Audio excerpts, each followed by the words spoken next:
Естеріңізде болса, өткен бағдарламалардың бірінде сіздерге Дильназ Ахмадиеваның ақш-қа барып қайтқанын айтқан едік. Әнші ол жақта Исина атты байқауға қатысқан болатын. Шетелдің сахнасында өнер көрсетіп, қызыл кілеммен жүріп өткен Дильназ енді продюсерлікті қолға алмақ. Олар мені қатысушы ретінде қарастырмайтынын айтты. Өте тәжірибелісің дейді. Басында менің қанша жаста екенімді де білмей қалыпты. Енді қазір продюсерлікке шақыруда. Біздің мемлекеттің талантты өнер иелері өзім қатысқан шоуға жіберуді ұсынуда.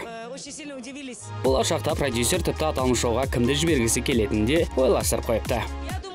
Бірден Али Оқаповты ойладым. Ол жаққа өздері өлең жазатын музыканттар, өте талантты адамдар қатысады. Мен шоуға композицияларды жазбайтын жалғыз адам болдым. Тек әншімін ғой. Бірақ Дильназдың ойында Әлиден басқа тағы бірнеше өнер иелері бар секілді. Мысалы, Луина мен үшін бірінші орында, өзге елде біздің мемлекетті жоғары дәрежеде таныстыра алады. Сондай-ақ менің тағы бір сүйікті жұлдызым Ален Самикенов. Мен оны «Фабрика звезд» атты жобадан кейін жақсы көріп қалдым.